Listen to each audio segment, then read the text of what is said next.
지난 세대의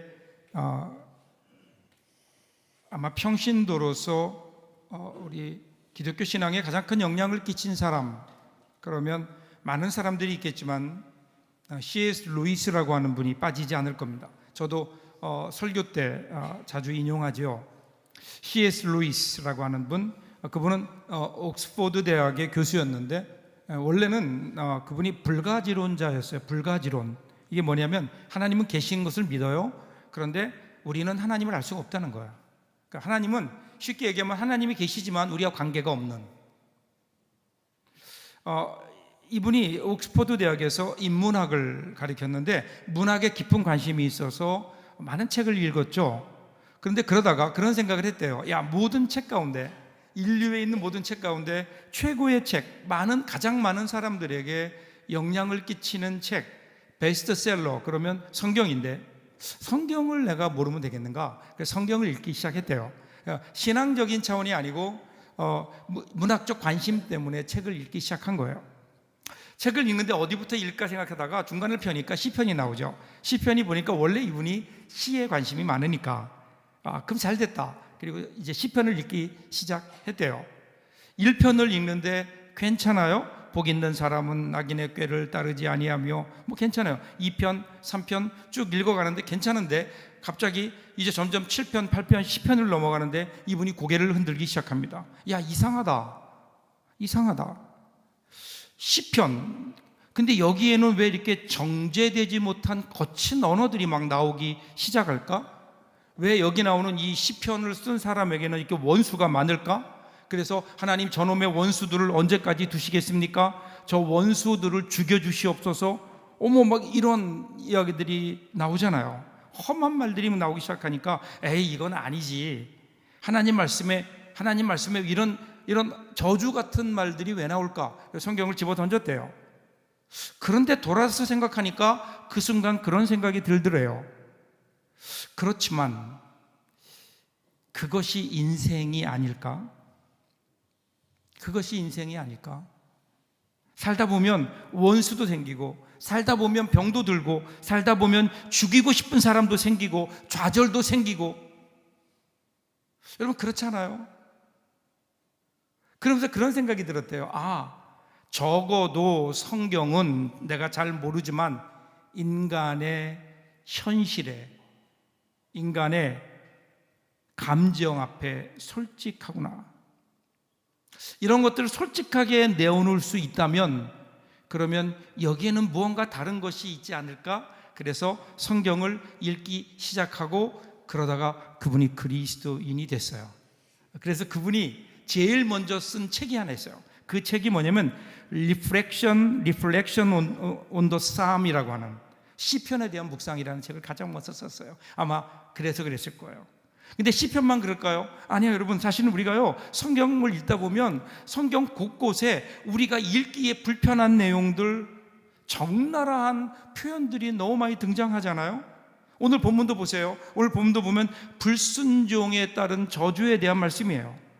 아주 읽기조차 힘든 끔찍한 내용들이에요. 성경을 처음 접해본 사람들은 아마 깜짝 놀랄 겁니다. 왜 성경에 이런 것이 있을까? 왜 저주에 대한 얘기가 나올까? 성경은 원래 좋은 말들, 읽기 그리고 듣기에 좋은 아름다운 말들만 있는 것으로 알았는데 왜 이러한 끔찍한 저주의 내용들이 나올까? 신앙생활을 오래 한 분들에게도 오늘 우리가 읽었던 신명기 28장 후반부에 나오는 이 저주의 말씀들을 읽다 보면 마음이 불편해지죠. 그럼에도 불구하고 하나님이 우리에게 주신 준엄한 말씀이에요. 하나님이 왜 이것을 기록하셨을까? 우리에게 주시는 분명한 하나님의 뜻이 있을 텐데 오늘 이러한 마음으로 오늘 말씀을 같이 한번 여러분과 상고해 보기를 원합니다. 자, 1절부터 14절, 오늘 15절부터 읽었지만 1절부터 14절에 보면 먼저 하나님이 주시는 복에 대해서 나와요. 들어가도 복을 받고 나와도 복을 받고, 우리가 가장 좋아하는 말씀 중에 하나예요. 자, 그런데 이것을 읽으면서 우리들이 놓쳐서는 안 되는 가장 중요한 단어가 있어요. 그것은 여호와께서라는 말이에요. 이 말이 계속 반복돼요. 주어가 하나님이에요. 7절부터 보시면 반복해서 계속 나와요. 여호와께서 너를 대적하기 위해 일어난 적군을 내 앞에서 패하게 하시리라. 그들이 한 길로 너를 치러 왔으나 내 앞에서 7길로 도망하리라. 여호와께서 누구라 뭘 하신다고요? 복을 주신다고요. 그러니까 이스라엘 백성들에게 복을 주시는 분이 누군가 잊지 말라는 거예요. 그럼 그 당시 가나안 땅에서 사람들에게 복을 주는 존재, 그럼 누구라고 생각했죠? 바알을 얘기했다고요. 바알, 풍요의 우상, 풍요의 신이라고 하는 바알이 그들에게 복을 준다. 근데 성경은 야, 바알이 아니야, 하나님만이 우리 인생에 복을 줄 수 있는 분이야, 분명하게 말씀하세요. 그리고 이어서 오늘 읽었던 말씀 바로 그 다음 절인 20절 보시면 계속해서 여기에도요, 저주에도 여호와께서라는 말로 시작해요. 20절 보세요. 내가 악을 행하여 그를 잊음으로 내 손에서 하는 모든 일에 여호와께서 저주와 혼란과 책망을 내리사 망하며 속히 파멸하게 하실 것이며.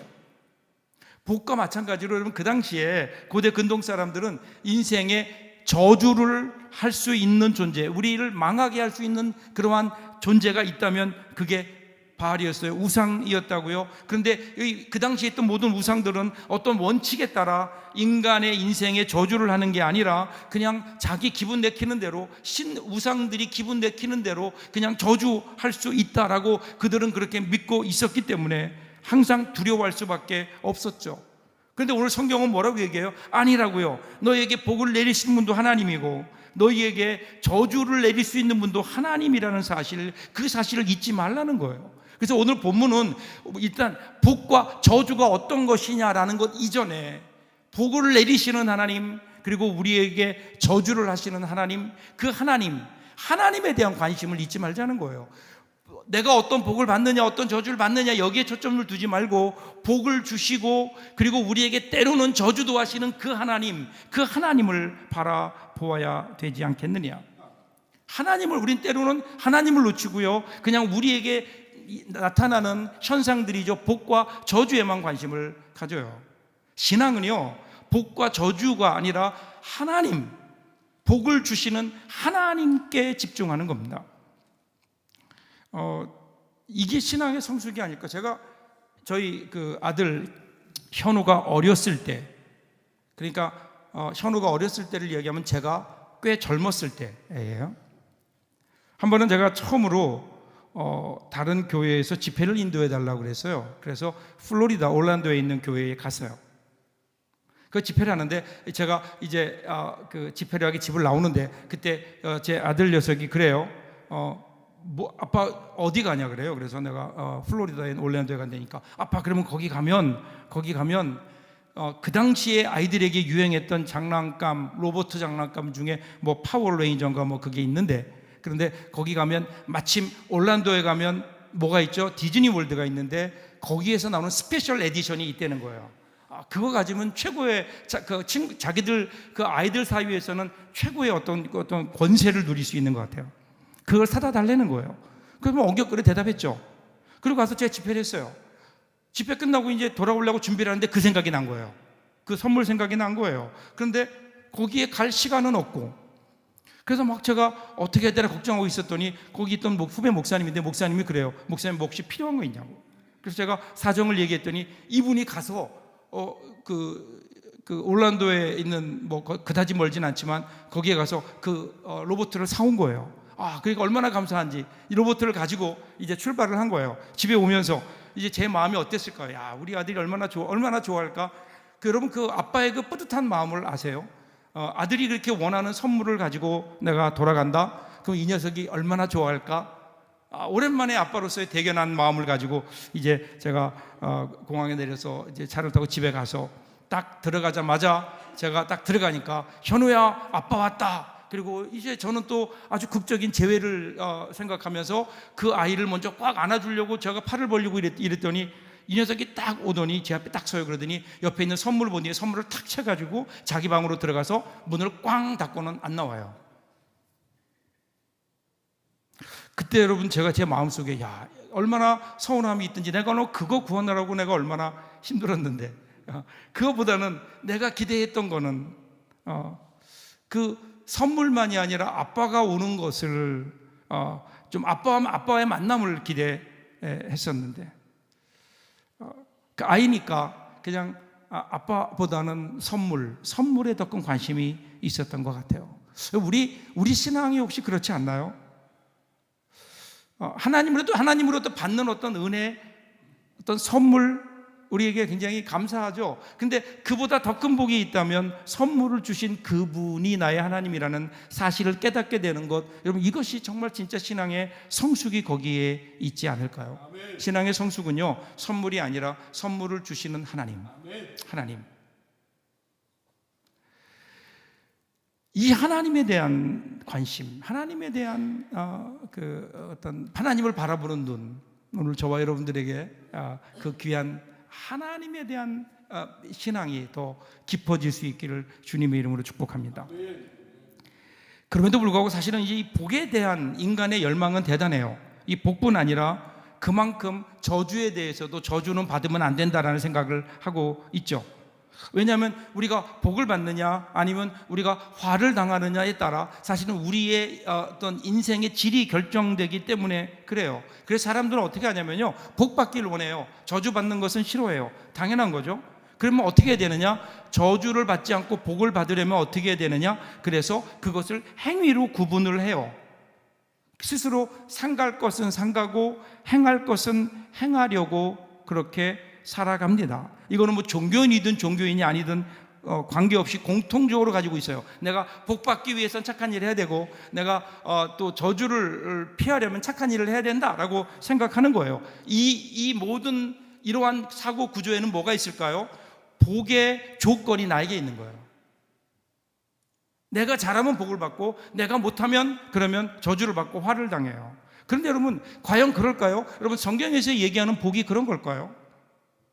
복의 근거는요, 절대로 인간의 행위에 있지 않아요. 하나님이 우리의 행위를 보고 우리에게 복을 주시거나 우리의 행위를 보고 그것에 대한 어떤 심판으로 우리에게 저주를 주시는 게 아니에요.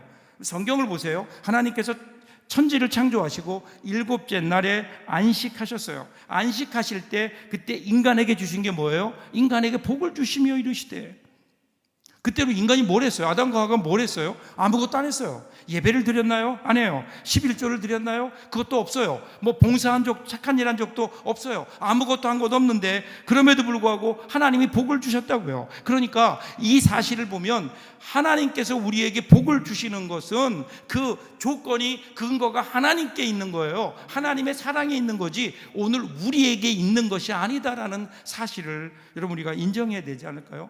복뿐이 아니에요. 저주도 마찬가지예요. 내가 뭘 잘못하면 하나님께서 우리에게 저주를 내리신다. 만약에 여러분 정말 하나님이 우리가 잘못할 때 오늘 여기에 나오는 이 저주를 다 내리신다면 여기에 살아남을 사람이 누가 있겠어요? 오늘 이 자리에 있을 사람 아무도 없는 거예요. 자, 15절부터 다시 한번 보세요. 15절부터 오늘 19절을 제가 읽겠습니다. 내가 만일 내 하나님 여호와의 말씀을 순종하지 아니하여 내가 오늘 내게 명령하는 그의 모든 명령과 규례를 지켜 행하지 아니하면 이 모든 저주가 내게 임하며 내게 이를 것이니 내가 성읍에서도 저주를 받으며 들에서도 저주를 받을 것이요 또 내 광주리와 떡반죽 그릇이 저주를 받을 것이요 너의 몸의 소생과 너의 토지의 소상과 너의 소와 새끼가 저주를 받을 것이며 내가 들어와도 저주를 받고 나가도 저주를 받으리라. 하나님이 우리에게 복을 주시는 하나님이지만 동시에 화도 주시는 하나님이에요. 근데 여러분 누가 이 저주를 좋아하겠어요? 여러분 저주라면 피하고 싶은 것이 인간의 본성이죠. 더군다나 여러분 이어서 나오는 말씀을 보시면 이 저주가 이게 보통 저주가 아니에요. 16절 보세요. 성읍에서도 저주를 받고 들에서도 저주를 받을 거야. 17절 보세요. 광주리와 떡반죽 그릇이 저주받을 거고 18절 보면 엄청난 흉년이 들어서 그래서 자녀가 저주를 받고 토지 소산이 저주를 받을 거야. 19절 들어와도 저주 나가도 저주. 22절 보세요. 폐병, 열병, 염증, 학질, 한재, 풍재, 썩는 재앙. 25절에 전쟁을 했다면 무조건 져요. 26절에 시체가 공중의 새와 땅의 짐승들의 밥이 될 것이다. 30절에 네가 수고한 것의 열매를 따먹지 못할 거다. 34절 내가 겪는 일로 말미암아 네가 미칠 거다. 여러분 이런 저주 왜 이런 저주를 주일날 본문으로 이렇게 정해졌는지 모르겠어요. 근데 이 저주라면 어떻게 해서라도 피하고 싶은 게 인간의 본성 아니에요? 어떻게든 피하고 싶은 거예요. 더군다나 오늘 28장에 나오는 이 저주 보세요. 그래서 사람들은요 이 저주를 어떻게든 나와는 상관이 없는 걸로 만들고 싶어 해요. 그래서 여기 나오는 대로 말씀을 순종하지 않으면 저주가 임한다고 하니까 어떻게 우리 결단하는 거예요? 이제는 순종하자. 그러니까 순종하자. 순종하면 이러한 저주가 나에게 임하지 않을 것 아니냐. 근데 이것은 하나님을 전혀 모르는 거예요. 하나님을 말하면서도 하나님을 몰라요. 하나님의 인자하심과 자비하심을 말하면서도 그것을 모르는 거예요. 여러분 신앙은요 우리가 복을 받고 화를 피하는 어떤 도구가 아니에요. 우리 삶에 있는 모든 일들 가운데 함께 하시는 그 하나님의 은혜를 누리는 것이지, 우리의 삶 가운데 우리가 원하는 것은 취하고 우리가 원치 않는 것은 그것을 밀어내는 힘으로서의 신앙이 아니라는 거예요. 자, 오늘 다 읽지 못했지만 한번 여러분 시간 가지고요 15절부터 68절까지 한번 저주를 하나하나 읽어보세요. 그러면 여러분 좀 아마 섬뜩할 거예요. 그런데 우리는 이 저주를 읽으면서 남의 이야기로 읽어요. 순종하지 않는 사람들에게 내리는 저주. 그런데 여러분 잘 생각하세요. 오늘 우리가 순종하고 있나요? 하나님 말씀에? 하나님 말씀 순종하지 못하잖아요. 우리가 불순종하는 사람들 아니에요? 그러면 여러분 이 모든 일들이 우리에게 언제라도 일어날 수 있는 사실이라는 것을 여러분 우리가 알아야죠. 아니 더 정확하게 말하면 벌써 일어났어야 되는 일들 아니에요? 오늘 하나님 말씀대로라면. 그런 의미에서 오늘 나오는 말씀을 읽으면서 우리는요 하나님 이 저주라고 우리가 읽지만, 그런데 우리가 쓰기는 하나님의 은혜라고 쓰는 거예요. 오늘 말씀의 저주가 우리가 다 받아야 될 저주라고 생각한다면, 그럼에도 불구하고 오늘 우리의 삶을 보면 우리에게 이런 모든 저주가 일어나고 있나요? 아니잖아요. 이걸 가리켜서 여러분 우리가 은혜 그렇게 얘기하는 거예요. 여러분 우리 신앙생활하면서 우리가 성경에서 표현하는 가장 신비한 단어가 은혜예요. 은혜라는 게 뭐죠? 전혀 자격이 없는 자에게 주어지는 분수에 넘치는 호의인 거예요. 이 은혜. 그러니까 오늘 우리가 이 분명히 불순종하면 우리가 받아야 될 이러한 저주들이 있는데, 그럼에도 불구하고 우리 가운데 이러한 일이 일어나지 않는 것 자체, 그게 뭐라고요? 그게 하나님의 은혜라고요. 우리가 알 수 없는 하나님의 은혜예요. 그러므로 오늘 우리는 이 하나님의 은혜를 깨닫고 감사한 거예요. 감사하는 거예요. 먼저 오늘 여기에 일어났던 이런 일들이, 오늘 내가 하나님 말씀대로 살지 못함에도 불구하고 하나님께서 그것을 유예해 주시는 하나님의 그 은혜, 하나님의 사랑에 대한 감사, 우리에게 먼저 있어야 되지 않을까요? 근데 그뿐이 아니에요. 우리가 만약에 근데 불순종함에도 하나님이 그래 계속 유예해 주시고 이러한 저주를 내리지 않고 끝까지 간다, 그냥 하나님께서 오냐 하고 우리를 그냥 받아주신다, 그러면 여러분 그것이 정말 우리에게 은혜일까요? 우리에게 좋은 일일까요? 그렇기 때문에 여러분 하나님께서 때로 우리가 순종하지 않을 때, 우리 마음대로 우리의 길을 갈 때 그때 저주하시는 것도 하나님의 은혜라는 거예요. 만일에 우리가 하나님 말씀에 순종하지 않고 내가 원하는 죄악의 길, 내가 원하는 불순종의 길을 감에도 불구하고 하나님께서 계속해서 이러한 저주는커녕 오히려 복을 주신다면, 모든 것이 잘 되게 해주신다면, 사실 우리가 원하는 거죠. 우리가 이거를 내가 좀 죄를 져도 하나님 그냥 이 일은 내 뜻대로 잘 되게 해주십시오. 근데 그렇게 간다면, 그렇게 우리 인생이 쭉 진행된다면 그 길의 끝은 어디일까요?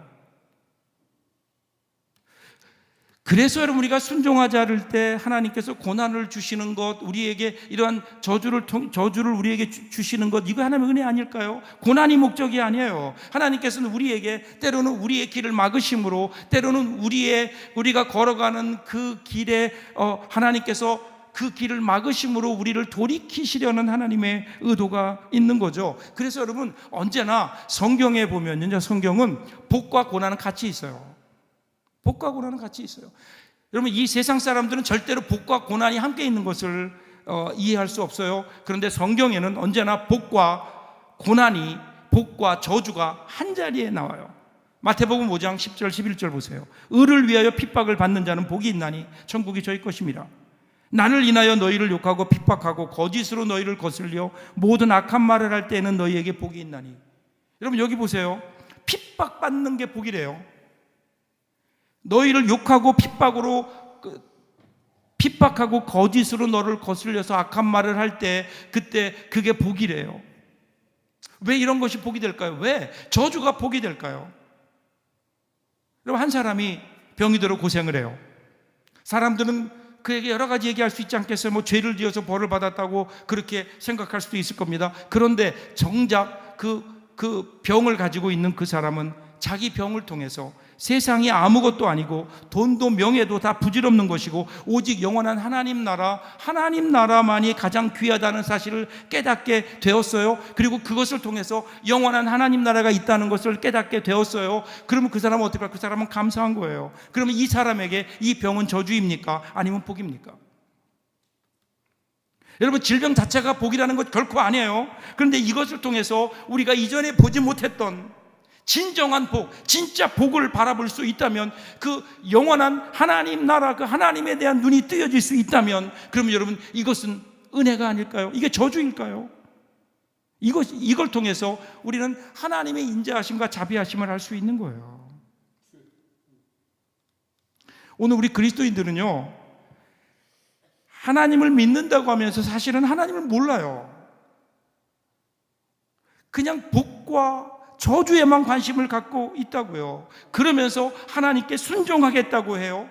하나님 말씀에 순종하겠다고 해요. 그래서 사람들이 순종을 할 때 어떻게 합니까? 뭐 11조를 드려요. 주일을 성수해요.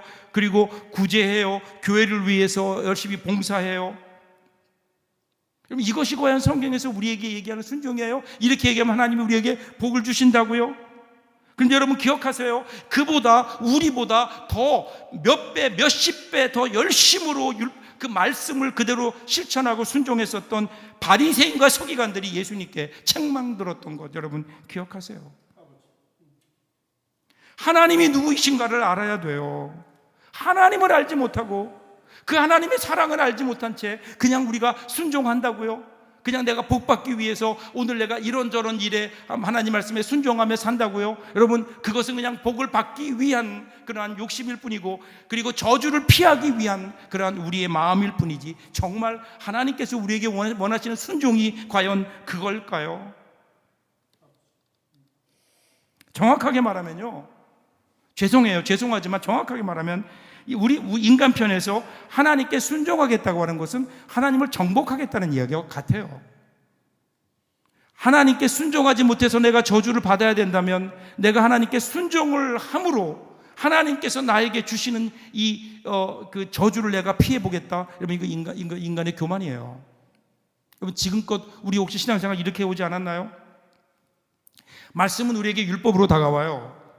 율법이란 지킬 것을 요구합니다. 그런데 그 어떤 인간도 율법에 순종한 자가 없어요. 율법을 지킨 자가 없어요. 결과는 뭐예요? 결과는 죽음이에요. 그러니까 이 말씀을 만일에 우리가 그대로 지키려고 한다면 이 말씀이 우리를 끌어가는 자리는 죽음이라고요. 죽음. 이것이 하나님의 말씀에 대한 우리의 기본적인 태도여야 돼요. 그러기에 말씀을 두고 산다고 하는 것은 뭐예요? 하나님 나는 죽어야 될 자고 저주받아 마땅한 자입니다라는 그러한 고백이 있는 사람들이에요. 로마서 3장 20절 보세요. 그러므로 율법의 행위로 그의 앞에 의롭다 하심을 얻을 육체가 없나니 율법으로는 죄를 깨달음이라. 우리에게는 율법을 지킬 만한 능력이 없다고요.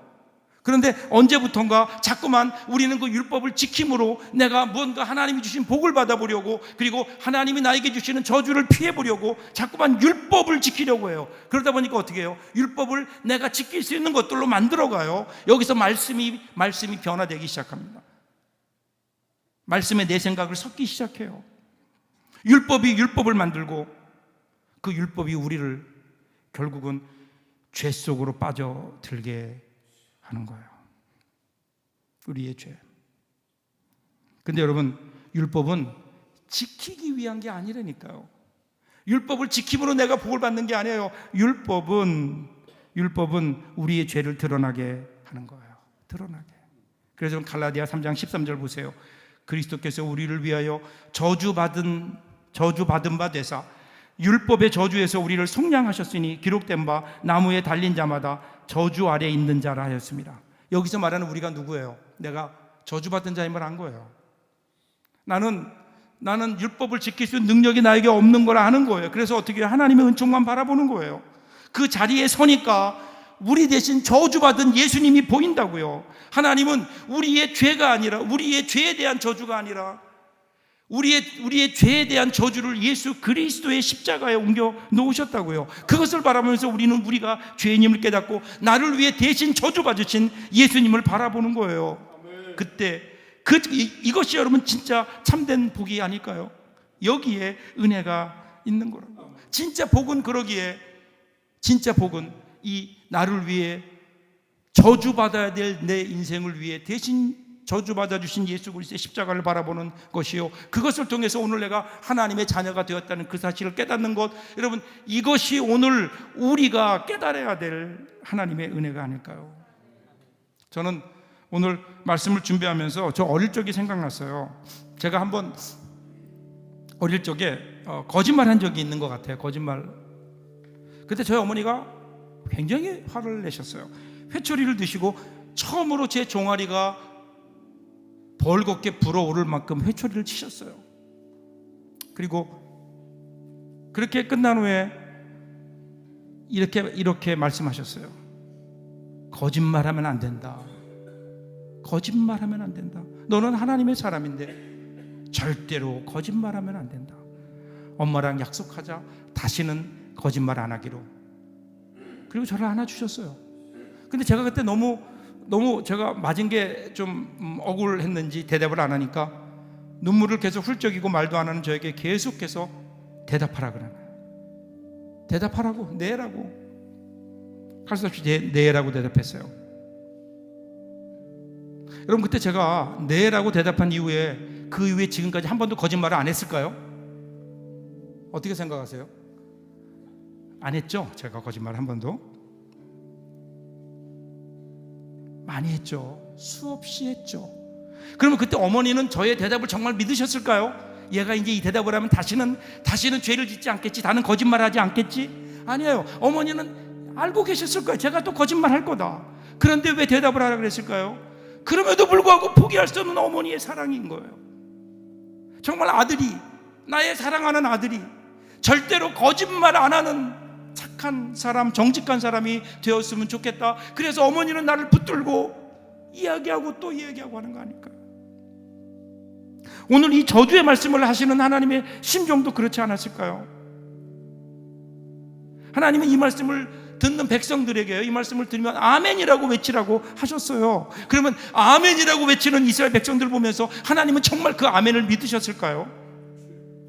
그 이후로 이스라엘 백성들은 정말 아멘 했으니까 그 다음에 하나님 앞에 순종했을까요? 아니잖아요. 그들은 엄청나게 불순종했잖아요. 그럼에도 불구하고 그렇게 아멘하라고 말씀하시고 이렇게 저주의 말씀을 하시면서 너 다시는 그러면 안 된다 라고 말씀하시는 하나님의 그 마음은 뭘까요? 결코 포기할 수 없는, 이스라엘을 포기할 수 없는 하나님의 사랑이에요. 그리고 이 포기할 수 없는 이 사랑의 피크가 예수 그리스도의 십자가라고요. 십자가. 계속해서 죄에 빠져있는 우리들, 그럼에도 불구하고 포기할 수 없기에 독생자를 보내셔서 우리를 대신해서 십자가에 죽게 하시는 그 하나님의 사랑이잖아요. 하나님의 사랑. 여러분 이 하나님의 사랑 잊지 마세요. 오늘 우리가 당하는 고난이 좀 있다고요. 오늘 우리에게 이런 어떤 저주 같은 일들이 있다고요. 그럼에도 불구하고 여러분 이 사랑의 표현이 여러분 오늘 우리에게 나타나는 일들일 수 있는 거예요.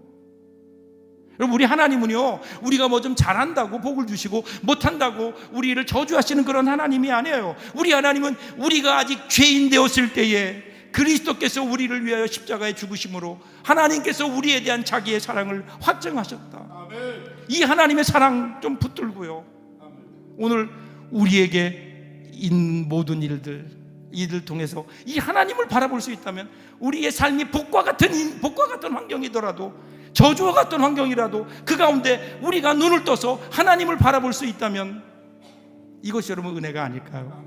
오늘 이 하나님 바라보고 승리하는 이 주님과 함께 오늘 우리의 삶을 이겨내며 하나님 앞에 힘있게 나아가는 저와 여러분들 될 수 있기를 주님의 이름으로 축복합니다.